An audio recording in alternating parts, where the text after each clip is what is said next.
We got a lot on the agenda today. In the bullpen, joining me will be me. Yeah, you're gonna get an extra dose of yours truly. Coming to help break down news of the day, my contributor is none other than the innovative Professor Darrick Hamilton, Henry Cohen Professor of Economics and Policy at the New School. All right, this is going to be quite fun, and what an honor to have him on Indisputable. Top story of the day. Listen, the police do crazy things, but this may be one of the craziest stories you heard in recent history. A black male goes to a coffee shop in Georgia. There's a sheriff and his wife. The sheriff is transporting an inmate. The elected sheriff is transporting an inmate. His wife is a deputy sheriff as well. She works for him. The wife screams that the black male groped her. The sheriff, who's outside of his county, decides to effect an arrest on the black male, contrary to the witnesses who said no groping took place whatsoever. The police come of that jurisdiction. They see the video. The investigators say, wait a minute, no groping took place. But the white female deputy, who's the wife of the sheriff, she starts to weaponize her white tears. And because she's crying, they decide to go ahead and arrest the black male, who happens to have a top secret security clearance from the US government and one of their major contractors. He goes to jail for sexual assault. Here's the first video. Y'all not in uniform. Not in uniform trying to arrest them. Y'all are not in uniform trying to arrest them. Get my phone. Where is it? Oh, you talking about get the cops? You not seeing them like a Hell no. Let him go. Let him go. No, they finna break my arm, man. They finna break my arm. Are you serious? They finna break my arm. Get break my arm. What's your name? I haven't done anything. What's your name? Get my phone. What are your badge say? Just stop. What's your name? Just stop. Everybody. Get my phone. Just stop, please. Just please. I'm begging you, stop. It's too bad, man. They got my phone. She took my phone. For what? You seen it. I don't know. I'm not done, bro. You seen it. You seen it. Oh my God. What are you doing? Oh, this hurt so bad. Let me go. Bro, tell him. Get him. No, she not. Let her go. Get off of me. You don't even know me. You don't even know me. Don't touch me because you in the wrong and she in the wrong. Remember, the white female deputy, who happens to be his wife, the sheriff's wife, has screamed that he groped me. She never was groped at all. We got the evidence to prove it. Now, here's the other irony of this entire story. The sheriff that you saw is an elected sheriff in a place called Clinch County, Georgia. The situation happened in Henry County, Georgia, okay? He was outside of his jurisdiction, okay? There's more. The local authorities arrived, the Henry County police arrived. Here's what happened. The lady in the car got her phone. She snatched her phone out of her hand. Who? Her right there acting like she not doing nothing. She's trying to make a rest. She hit her in the face. Are y'all on duty? Are y'all on duty? Are y'all on duty? Wait, let Are y'all on duty? let one person Talk about an assault. Nobody did nothing. Are y'all on duty though? Unbelievable. Unbelievable. That's what I'm saying. Like this in my life. Listen. Shaking hands like everything sweet. I'm in handcuffs and I'm calm. It's okay. It's okay. She come up with him getting on the surface. And it's in right from the water. Okay, I don't know what was happening. I didn't see him being belligerent.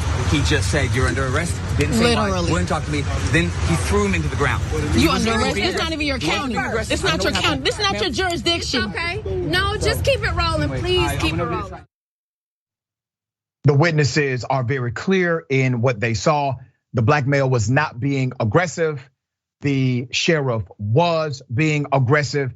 And you heard the young lady, she said, she has my phone. Literally, the deputy, the female deputy, decided to take this woman's cell phone. Remember, these are two cops completely outside of their jurisdiction.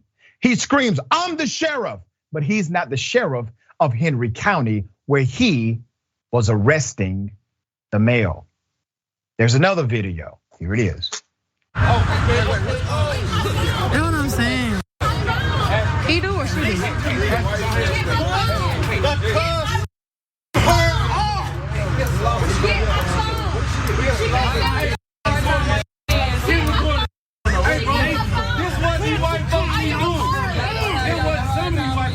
Get my phone! Get my phone! Get my phone!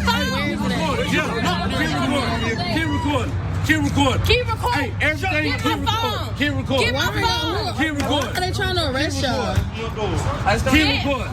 See, he's telling her. He's telling her. Hey, baby. Get my phone. Hey, stop. Hey, stop. Why are y'all arresting? What are y'all doing? You're not even authorized to arrest her.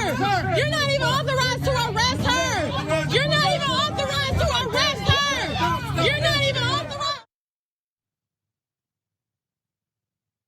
Out of control. Out of control. All right. Now, let's put up a picture of Mr. Darrius Rice, the initial victim in this case. Mr. Darrius Rice now may have his security clearance revoked because of the arrest. He may lose his contracting job. He's a military contractor. Channel 2's Tom Jones spoke to Darrius Rice, who said he was taken into custody and charged with sexual battery of a sheriff's deputy. That was the charge. That's a serious ass charge. Sexual battery of a sheriff's deputy. This happened in April after an incident at the Henry County Quick Trip store. Now, they have lawyered up. And I spoke to one of the lawyers of Mr. Rice today. Bakari Sellers is an attorney for Mr. Rice, as well as civil rights attorney Harry Daniels. I spoke to Attorney Daniels earlier today, and I have additional context. Let's put up a picture of the Clinch County Sheriff, Stephen Tinsley. All right. Let me also put up a picture of the Henry County Police Chief, where all of this actually happened. That's Mark Ammerman, Henry County Chief of Police. Let me give you some additional background. We got some twists and turns here. Rice told Jones, the reporter, he is innocent and that it was a conflict of interest for the sheriff to even arrest him, since the alleged victim is the sheriff's wife. Rice is a military veteran who said he served in combat. Rice wants justice after he said Clinch County Sheriff Stephen Tinsley handcuffed him and tossed him to the ground outside a Stockbridge Quick Trip on April 7th in Georgia. That's after the sheriff's wife, a deputy, said he groped her inside the store. Now, here's what happened. There's actually video evidence that will be released very soon. The authorities came and reviewed the footage in the store. The Henry County Police said, well, there's no groping. He accidentally bumped into her and she comes outside and says, he groped me. In order for sexual battery to occur, one of the statutory elements is that it must be intentional. It must be intentional. The investigators that arrived, they reviewed the footage and spoke to witnesses, and everything lined up to unintentional contact. It was a bump. That's all it was. But these two out of control, power hungry SOBs said, oh, we got something for them. We're going to just arrest a black man today and say, oh, white woman sexually assaulted. Now, remember, even though this woman did not cry rape, it's very similar. Oh, a black man has now sexually assaulted me. He needs to go to jail. This was such a chaotic scene. There's more. Rice said he accidentally bumped into Clinch County Deputy April Tinsley while inside the convenience store, and said he was looking down at the time. The video evidence proves that. Several people pulled out their phones that night and began recording after they saw Sheriff Tinsley trying to arrest Rice. There are several videos of the scuffle between the sheriff and Rice. On one video, you can hear Sheriff Tinsley say, "I'm the sheriff, but you're not in Henry Dam County. You are not the sheriff there." And let me also say this about what this duo has done. Number one, it connects back to the fact that they are likely corrupt as hell in many other ways, okay? The fact that the elected sheriff is driving a damn inmate. What elected sheriff you know drives an inmate? Have you ever heard of that before in your life? Something else is fishy about this story. So the elected sheriff is transporting an inmate to another county. His wife is the deputy who has tagged along for the ride. There's more. Henry County Police said Rice's girlfriend, Mr. Rice's girlfriend, Ashley Jackson, recorded the scuffle back in April. That's when they said April Tinsley grabbed Jackson's phone. Now we're talking about the deputy. She grabbed Jackson's phone. That's a crime. And threw it in their truck, trying to hide the evidence. The Tinsleys were reportedly transporting an inmate from Atlanta to Ware County, all right? Now, I have to mention, people like this, they do a disservice to real victims of sexual assault.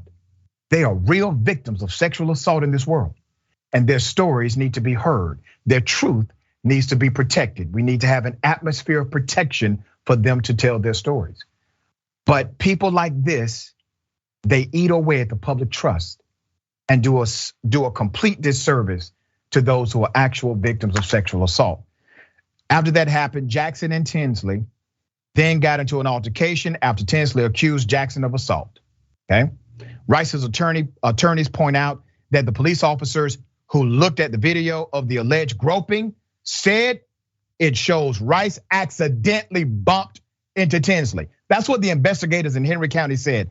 Another officer said Deputy Tinsley was backing away from the encounter when it happened, okay? All right, the police come. Let me show you how strong a white woman's tears can be when weaponized, especially if that white woman happens to be a police officer. The investigators said, "We see no groping." The witnesses said, "No, we saw no groping." And they still decided to charge this man, arrest him, fingerprint him, take him to get a mug shot. And now he has to fight this case in criminal court. There's more. Let's put up a picture of the person who has taken over the investigation. His name is Sheriff Reginald Scandrett. I actually know Sheriff Scandrett. I've met him a couple of times in my life. He's a new sheriff. He needs to do the right thing here. Sir, we will be holding you completely accountable for the outcome of this situation. Rice's attorneys are still wondering why Rice still faces a charge. It's amazing to me that with all the evidence, a white woman's tears still trump all of those things, Attorney Bakari Sellers said, and I agree with Bakari. Rice's attorney said the sheriffs should have called authorities immediately. That shows that he was a conflict of interest because his wife is saying, "Hey babe, somebody touch me," according to Attorney Harry Daniels. I spoke to Attorney Harry Daniels before the show today, and Attorney Daniels said, not only are they suing, they are also looking to file criminal charges against both of these individuals who were involved in this assault. Not only on Mr. Rice, but also his girlfriend, because the female deputy stole the phone and tried to destroy the evidence they had. Damn, so convoluted, but it's so unfortunate that it's true. Professor, what are your thoughts on this case? You know, the video itself is hard to watch, but if there is an example of a weaponization of white tears, this is a clear one. So you captured it with that statement. And then, another key point that you raised is that it has economic consequences. So obviously there's the trauma of being arrested, the stigma of being arrested, and all the sordidness that goes along with simply having free mobility and walking about your life, and this threat of detention, this threat of bodily harm that's not only weaponized, but weaponized with state resources. So it's state inflicted violence. We shouldn't forget that part of the story. But the other point that you raised, which is also spot on, his livelihood is threatened. his ability to work is threatened because of this arrest. Yeah, and you make a great point about state-inflicted harm because the state is funded by us. We are literally funding agents of our own oppression.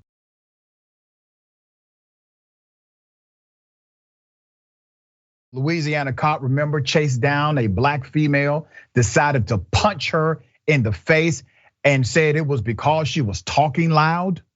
Remember that? Well, the sheriff's office in Louisiana, they're saying, he was well within his rights to do this. Another expert concurred. Let me take you back to that situation. Here it is. Get in the car. All right. Get in the car, man. I'm not dealing with this. I'm not going on this side because we're not about to f*** them like that. Pass this line right there. Move. Get up. Get up. Oh my God. Get up. Get up. Get up. Why did he fall to this? Get up. Hey, hello. Get your fat ass off of me, bitch. You going to jail, ho? You going to jail, bitch. I got you, bitch.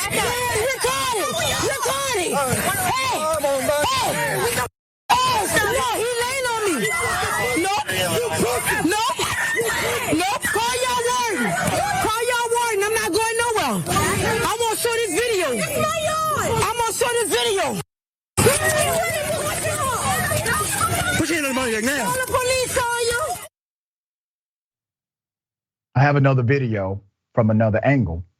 Before I go to that next video, I want to remind you that all she was doing was recording. She was recording and talking to her brother. She was recording, okay? Recording the police is not illegal. Now, they didn't like it, and they may not have liked some of the words that she said while she was recording, but she was simply recording. Here's another angle.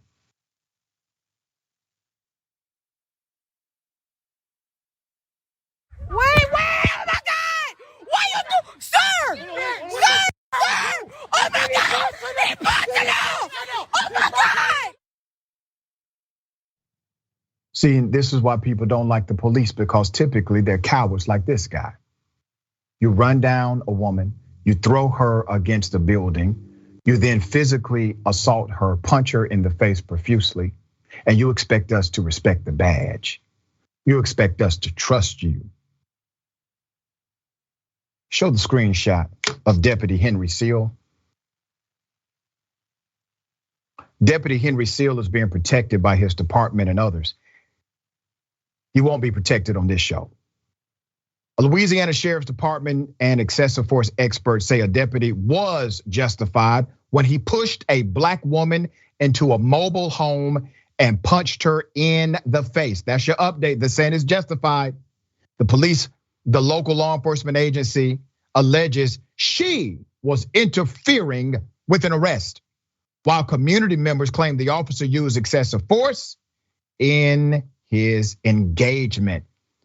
Now, it doesn't take a rocket scientist nor a legal scholar to show very clearly that this officer was excessive, was criminal, was in violation of law, protocol, and common damn sense. But he has protection from the culture. You see, we call it a criminal justice system. That's the issue. It's not really a system, okay? You have thousands of law enforcement agencies. You have thousands of sheriff's departments, DA offices. It's not really a system, it's a culture. They're not really all connected. They're part of a culture, and this culture expresses itself in these local jurisdictions. There's more. The incident occurred after Mary Lee Robinson refused to back away during the May 2nd arrest of her brother.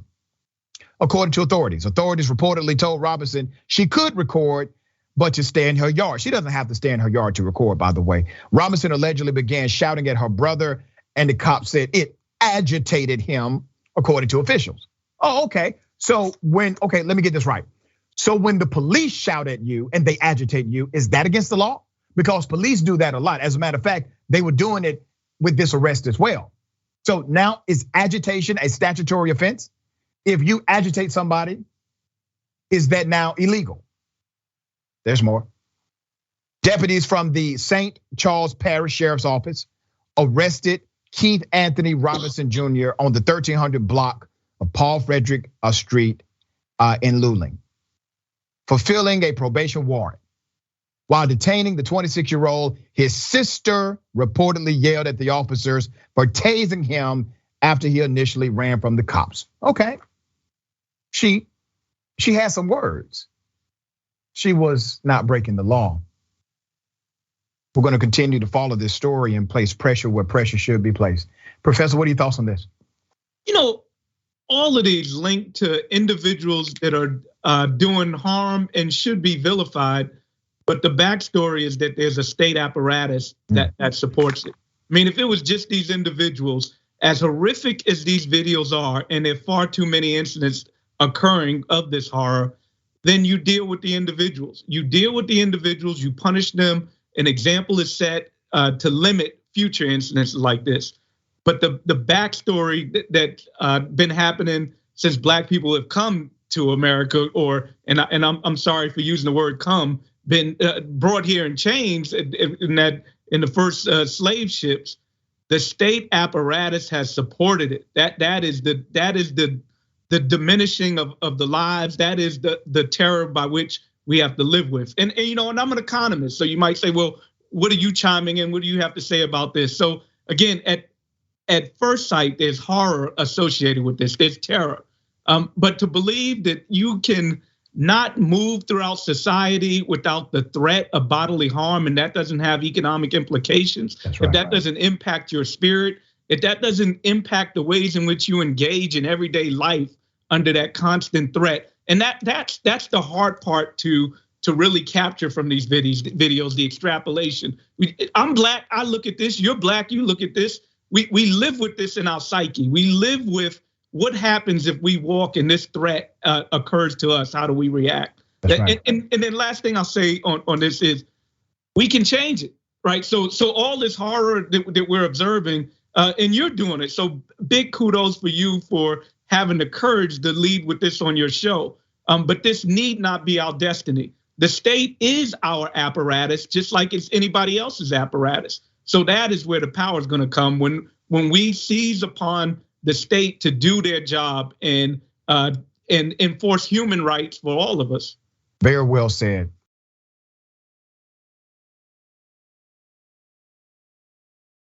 Let me show you the protection of complexion, all right?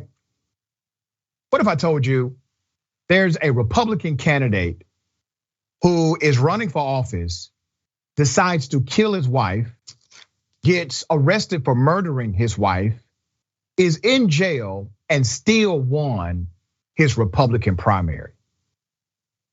Put up his picture. Okay. Despite being in jail for murder of his wife that you see pictured there, a Republican won a primary held in Indiana. Andrew Will Hoyt won a Republican primary in Indiana on Tuesday night after being arrested for the murder of his wife, Nikki Will Hoyt, who had just finished her last round of chemotherapy. Now, he basically admits he killed her, all right? He said, yeah, I did it. And then he provides a ridiculous story as to why. The body was dumped at another location. Put up the picture again.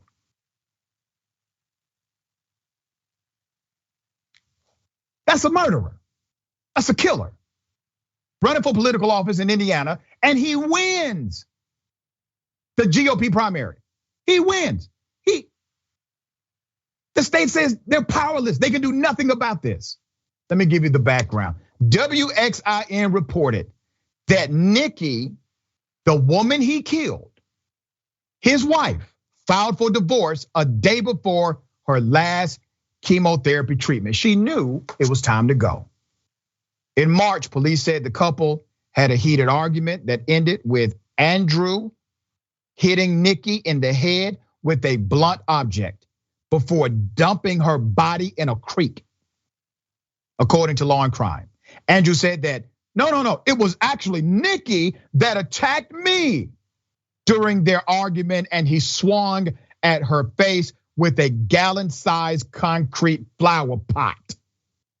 That's what he said. We were in an argument, and I had to get this concrete flower pot and hit her in the head with it because I was defending myself. And then he dumps the body. The body was discovered partially submerged in water at a creek, okay? So his story is it was self-defense with a woman who's in chemotherapy, okay? He won an election after he got arrested for murder. The man is literally in jail winning political elections in America. There's more. After he won the primary, and this is how he won the primary, so I'm gonna give you some context of this. Andrew Will Hoyt, 40 years of age, received 60 votes.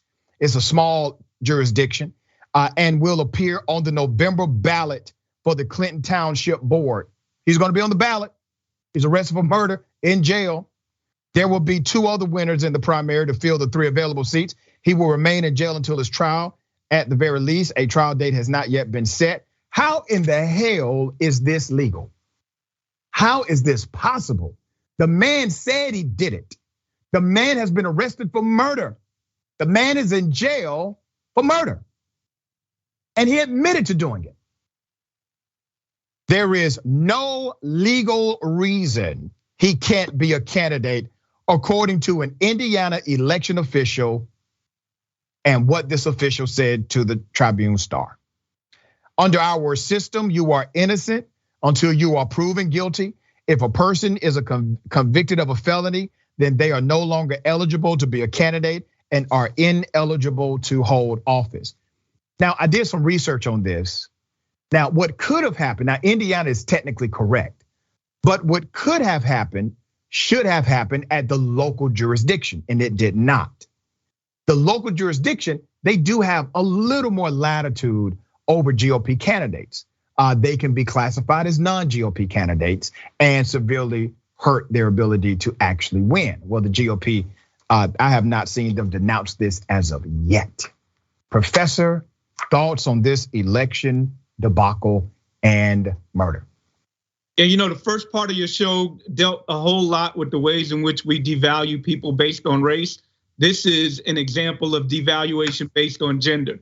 We do it with male, female as well. I very seriously doubt if the tables were turned that if it was a woman who committed this or was allegedly committed this heinous act, that we'd have similar circumstance. So,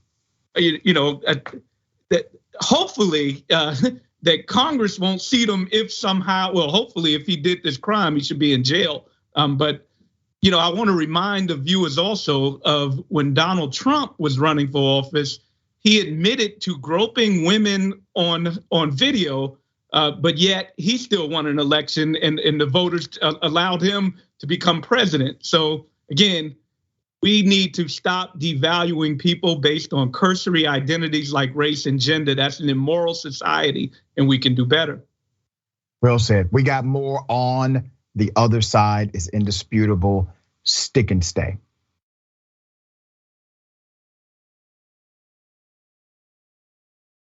Ladies and gentlemen, I wish a Karen would. You want to call the police on them for having a barbecue on a Sunday. You're still free. Back off. I'm going to tell them there's an African-American man threatening my life. I felt targeted. I'm sorry. There was a lot of kids. You defiantly sat down in that chair. How did I defiantly? I sat down. What does that even mean? I got it like this. Stop talking. Stop talking. Okay, you know what? If this continues, I'm gonna have you escorted out. What the hell, bro? We didn't even do anything. For being disrespectful. Okay, so you working at management? So if you, what management do you work in? So what's your name? My name is Angie Still. Hey, record this session. I'm in the mall management downstairs. All right. Okay. I'm happy to talk to you. I'm happy to talk to you too. I walked up, I asked you guys guy stand respectfully, and you defiantly sat down. But was it understood? She means like as a whole, like Terry's just this guy's equipment. Well, how would we know? The Karenicity in this one runs deep, okay? She is harassing this group because they did exactly what she told them to do. She told them to get off of the kiosk area and to go over there. And they did. And she says that they defiantly sat down. What? You're upset because they defiantly took a seat? I don't even understand how this, but what are you trying to do here, Karen? Once again, an individual who believes it is her duty, her right, her responsibility to become the taskmaster of those she feels are of lower status than her. And then she tells them, or I will have you escorted out. For what? For being kids? For being young? For being obedient? Okay. Professor Hamilton, thoughts on this? I mean, one word: audacity. Right. The audacity, and then I'm going to call the authorities on you. You know, it's lighter than the other segments we've seen, but nonetheless, it speaks to the everyday trauma and everyday threats that people live under. Yep. And it's sad that they're youth that are going through this. But you know what? I also love the fact that they pulled out their video and said, we ain't just gonna take it, we're gonna do something about it. Yeah, and they were trying to reason with her. They were very reasonable in their explanation, in their conversation. She was the only immature person in that entire convo. All right, if I didn't see it, I wouldn't believe it. I know, listen, cops do a lot of crazy things, but a cop literally has been going around crashing weddings and stealing the gifts at the weddings. Put up his picture. If you saw this guy at your wedding, some of your stuff was stolen. Your cousin did not do it, it was him. All right, his name is Landon Earl Rankin, a former Arizona sheriff's deputy, has been arrested for allegedly crashing weddings and stealing the newlyweds' gifts. This 54-year-old grown ass man who served as a cop for 21 years in the Pinal County Sheriff's Office went around to weddings, crashed them, and stole money and all kinds of other things. He was arrested last Thursday on suspicion of 2 counts of burglary in relation to thefts at 2 weddings in the Phoenix area last month. He's also facing several drug charges as police found fentanyl in his possession. But here's the thing. They're already starting to say, we think he was on dope while he was a cop. Okay? All right, let's get into it. The officer, Rankin, would allegedly pose as a guest at weddings and steal boxes of wedding cards. That was the scheme. The boxes at the Phoenix area weddings both contained between $3,000 and $6,000. They do expect he's done this a lot more than the 2 times they are aware of. Let's put up the surveillance video. They called him surveillance, screenshot of the surveillance video. This was released by the Chandler Police Department of Rankin running off with what is a wedding card box in a plastic bag. Now, apparently these are not the only 2 weddings that he showed up at unannounced.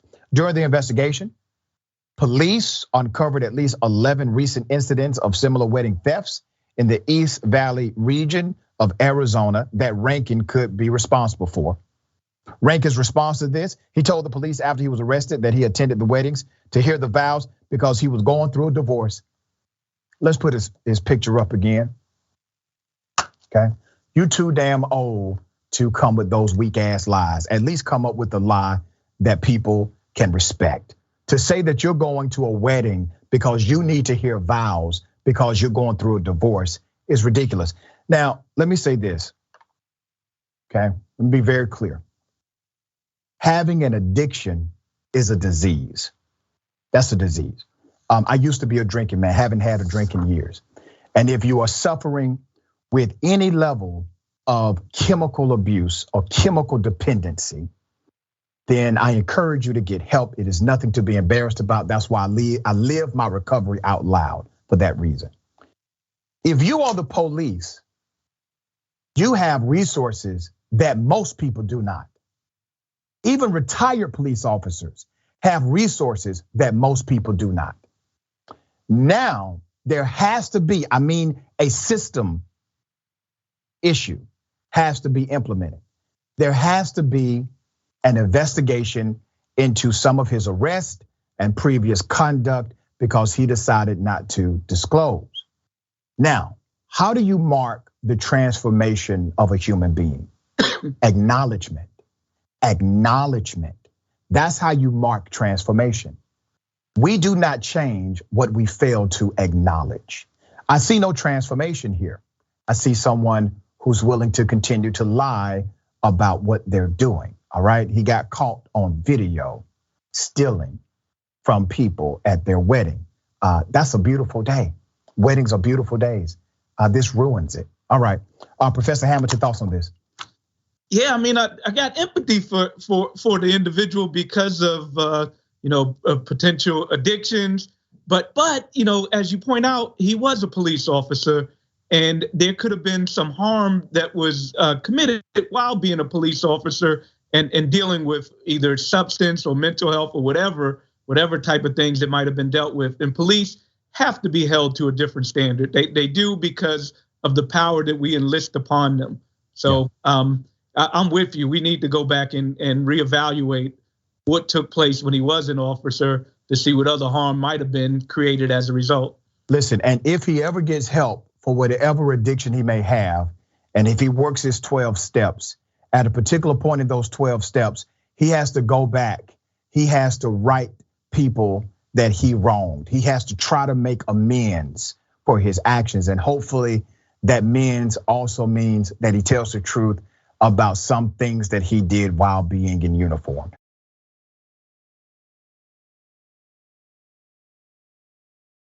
All right, welcome back. We still got a lot of show left. Remember the Ahmaud Arbery murder? The district attorney who covered up the crime, she got arrested as well. She got indicted for the cover up because that's exactly what she did. Now she's claiming innocence, saying, oh, no, this is all just a big coincidence. Well, now investigators have exposed the fact that they exchanged, I'm talking about Mr. McMichael, one of the murderers, and the district attorney literally exchanged various messages and conversations after the murder. Let me remind you of what happened in Georgia on that day. Yes.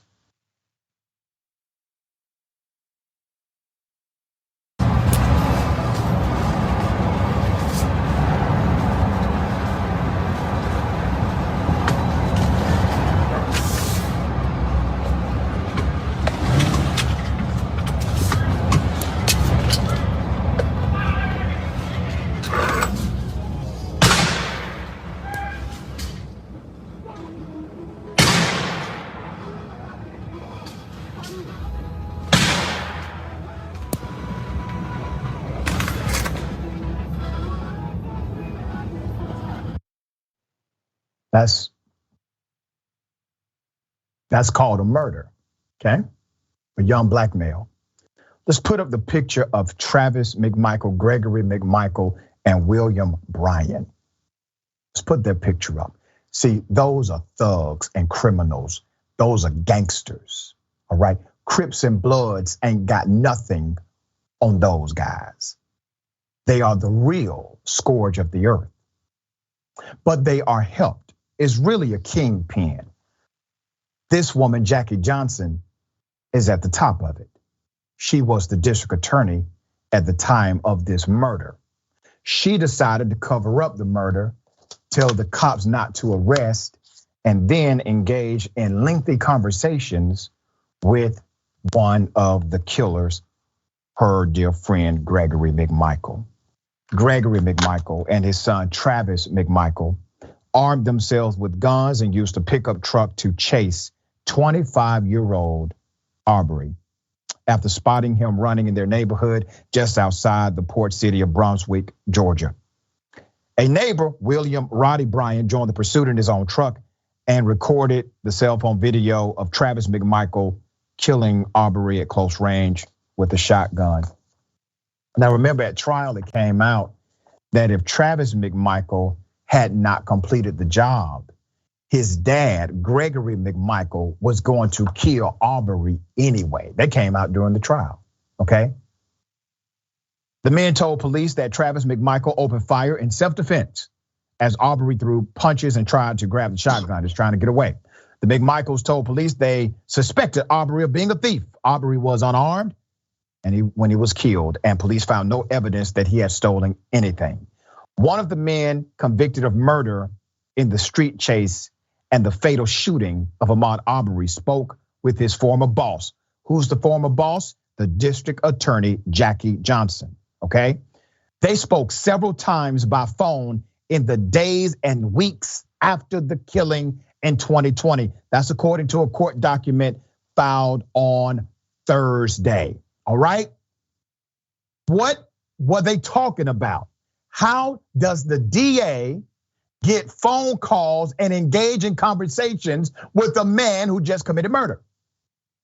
What do you think they're saying to each other? Oh, you think they're just, talking about going out to lunch?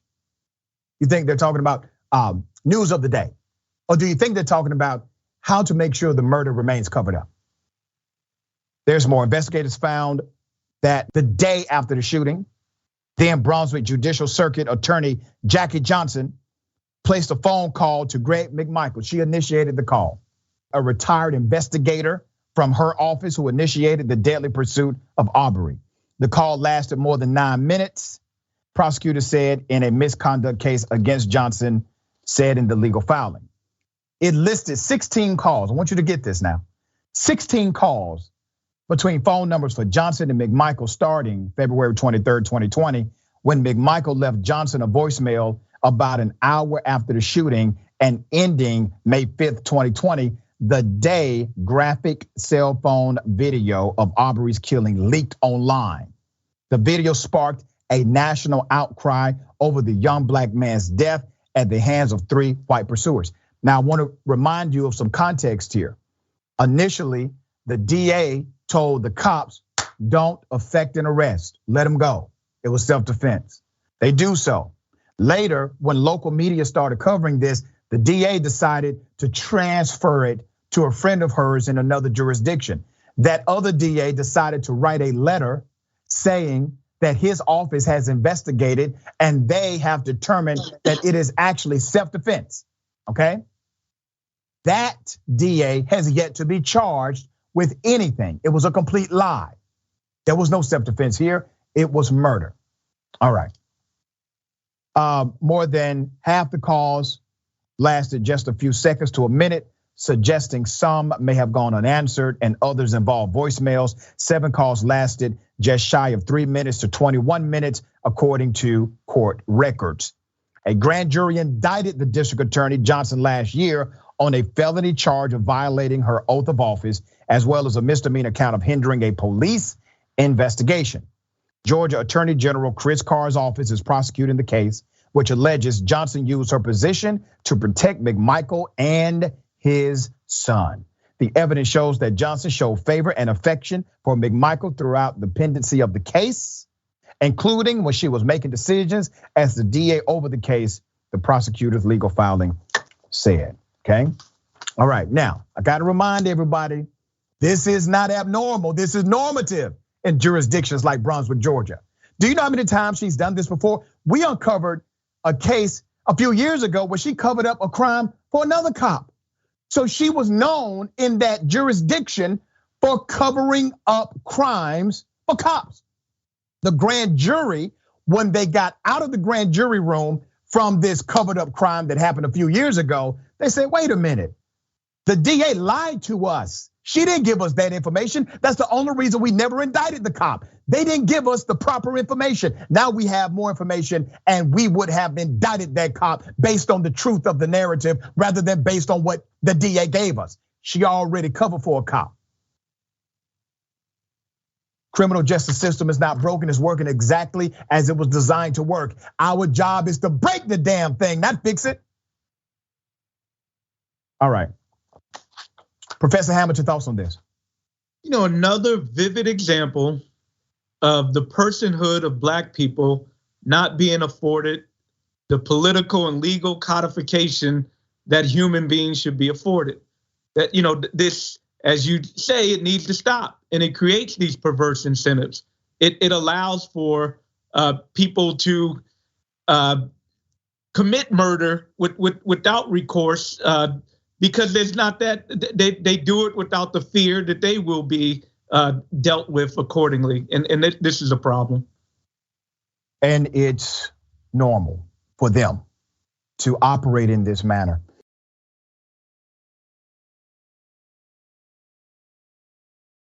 This was a weird one. I'm still trying to figure it out, all right?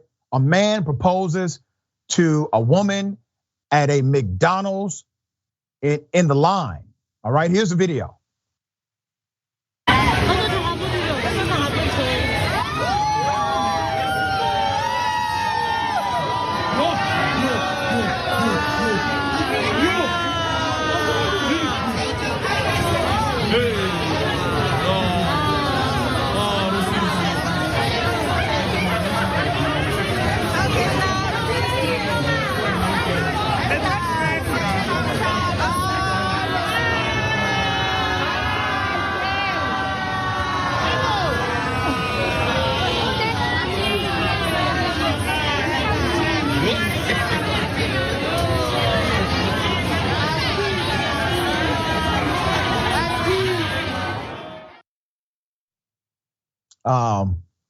Yeah, so, you know,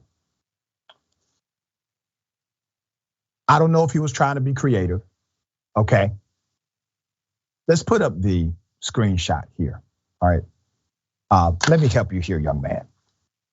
All right, if that's the love of your life, definitely ask her to marry you. While you're in line at a McDonald's and her back is turned to you, that may not be the best romantic opportunity to say, will you marry me? And I don't know what else was going on before this happened. But McDonald's, sir, if she would have said yes, your marriage would have been doomed to fail. Listen, that's just a joke, I don't know. The jury is out as far as if this was a hoax or actually real. People replying to the viral clip were quick to crack jokes. They said things like, she said, Mick, no. One person quipped, while others judged the man's choice of location. Proposing in public seems so manipulative to me, because if she rejects you, she's the villain, even though you put her on the spot, wrote one critic. If you propose to your girlfriend in front of a McDonald's, you definitely deserve to be rejected, added another. I mean, maybe they met at McDonald's. Hell, I don't know. It could have been, you know, some kind of something romantic, a good sentiment maybe was, hey, this is where we met at or something. I don't know. Could be a hoax though. I'm so hoping this was a hoax. Oh my goodness. All right, Professor Hamilton, real or hoax in your opinion? I don't know, but I will say I can't judge because I spend a whole lot of late nights watching TikTok. That's my judgment. I've seen worse. I've seen worse too. Oh man, my dear brother, it has been a pleasure having you on Indisputable. Such an honor, man, and thank you for all you do in academia and beyond for our young minds and the not so young minds that you lead on a regular basis. Thank you, my friend. Remember, take care of yourself, take care of the planet. Remember, the truth is always indisputable.